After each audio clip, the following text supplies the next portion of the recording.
Okay, ACT750 is a young company. We started roughly 3 years ago, and we have been active since the beginning in the field of customer retention. And we're providing solutions for the operators to help them understand exactly who are the customers with a high risk of churning, and providing, in fact, automated campaigns in order to help these operators to retain these customers at risk.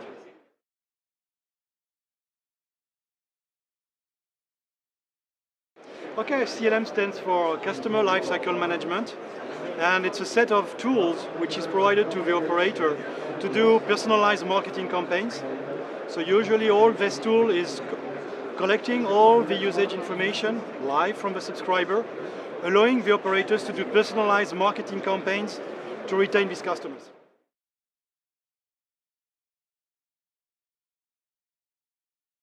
Okay, what it makes our solution unique is the adding of a predictive aspect.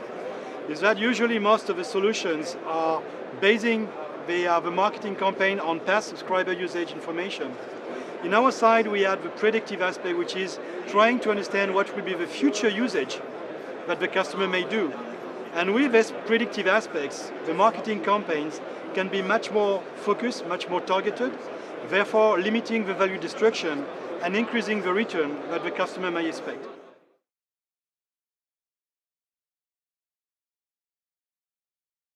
Okay, one of our reference is Orange in Ivory Coast.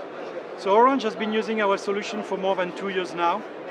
And initially they have been using the solution to retain the customers, as I was explaining earlier.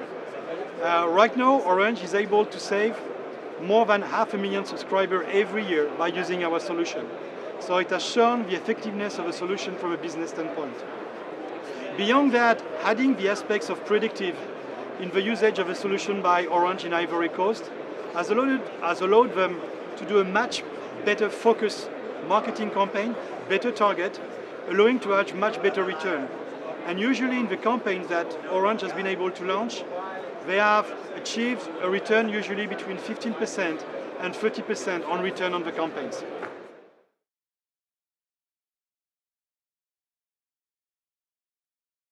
Okay, this is one of the key challenges, is that usually most of the prediction systems are based on what we call a static model. And usually with evolving subscriber behavior, the prediction lose accuracy. What we've been doing is that we've been creating a kind of closed loop where the past customer behavior can be unlearned, while the new customer behavior can be learned, allowing the prediction to remain accurate over time. And going back to the example of Orange in Ivory Coast, the prediction model has been up and running for more than a year and a half, and it's still accurate, and it has not been changed since.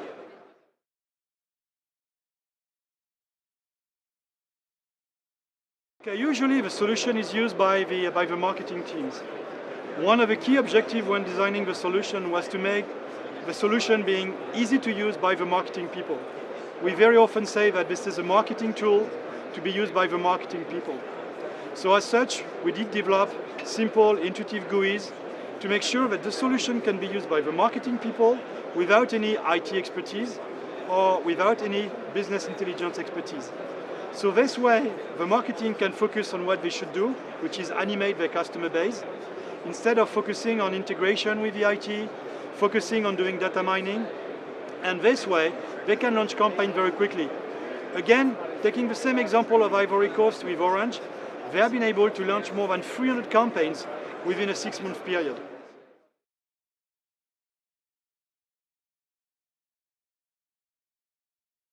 So one of the first campaigns which is very successful is what we call the win-back campaigns. And these are usually campaigns that we do to customers who are very close to churn. So we use the prediction to understand exactly who are these customers who are close to churn.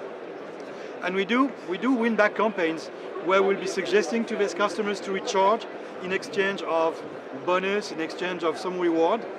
And in the case, since these campaigns are very well targeted, we've seen something like 15% return rate, success rate on these campaigns. Other types of campaigns can be activity campaigns. Very often with some of our customers, their subscribers are usually waiting a long time of inactivity before recharging their account. So based on our usage prediction, we can see exactly who are the customers will wait, in fact, for a certain period before recharging the account, and then target these customers to accelerate, in fact, the time when they recharge, to accelerate the usage. Beyond that, there are also some specific campaigns like double SIM campaigns. One of the main issues that we see in many countries is that many customers have double SIMs. And what the operators are trying to do is to try to do campaigns to try to convince customers to use more often the SIM of the main operator. Again, in the case of Orange in Ivory Coast, by doing this type of campaigns, then I've been able to increase the share of a wallet. So it means the time they spend on the SIM of the operator for more than 17%.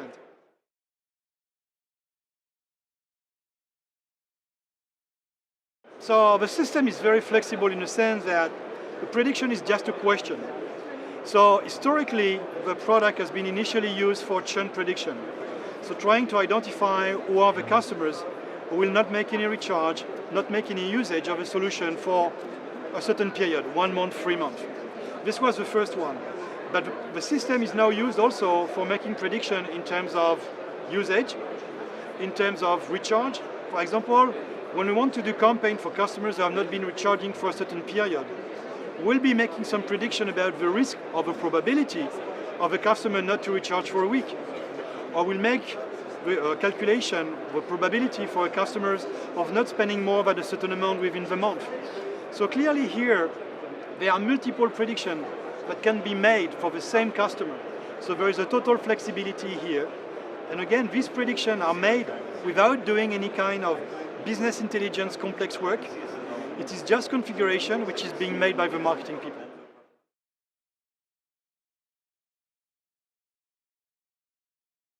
One of the aspects of the word customer lifecycle management, there is the word lifecycle. And clearly, whatever it is, a prepaid, an hybrid, or a postpaid customer, the lifecycle aspect is very important. Specifically, taking into account the predicting lifecycle or the existing lifecycle is very important in order to avoid any value destruction. The last thing you want to do is to do a marketing campaign for a customer who either has just made the usage you want him to do. For example, for a customer who has just made the recharge you wanted him to do, because this customer will feel very frustrated. So here you have customer dissatisfaction, or making a campaign for a customer who was going to make the recharge the next day.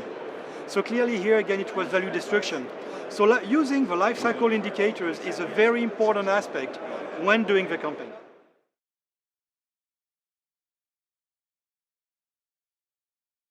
So usually we've seen return on investment for our solution in a period of 3 months.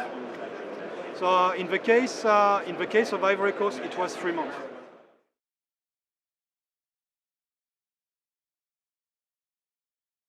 Yeah, so clearly in terms of usage, today we see a lot of operators who are combining the function of a mobile operator and also the function of nearly like a bank. And this is the mobile money. Specifically in emerging countries, everybody is trying to create loyalty with a customer by providing, in fact, mobile money services. And in the case of Ivory Coast, we are currently implementing, we just released a press release some time ago. We are currently implementing mobile money services for Orange in Côte d'Ivoire, where we can do some cross-marketing campaigns, where we can incite the customer to use his mobile money account to get some free services on his mobile account.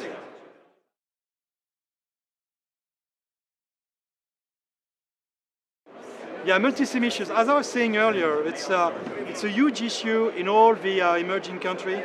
Even in fact, we start to see that also in the established market.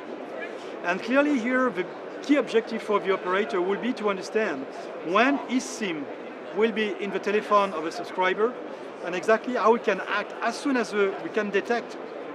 As soon as the subscriber is putting the SIM online, we can detect that, then schedule in fact some marketing campaigns to make sure that the preferred SIM will be the SIM of the operator. This way the customer will increase what we call his share of a wallet. Because at one point of time, the customer cannot spend more. So if you want to increase the ARPU, it means in a double SIM or in triple SIM environment that you need to win some of the ARPU from the other operators. And this is what we call increasing the share of a wallet.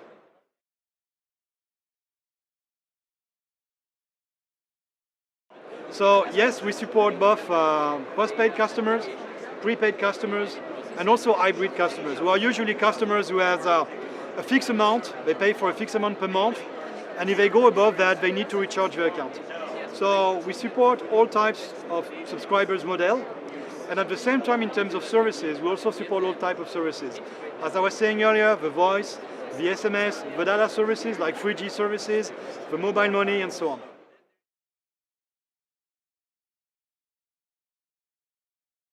Okay, for the future, what we've seen is that currently operators are spending, in fact, much more energy, time on keeping customers than winning new customers. And clearly, the customer retention is really on the strategic agenda of all the operators. And when we come with a solution which not only, in fact, addresses this aspect based on the past customer behavior, but also leveraging what the additional insight that the predictive can give, clearly, this is a message which really resonates with the customer. So far what we've seen is that we've seen a booming demand for this type of solution, where both the predictive aspect and the integrated campaign management is required.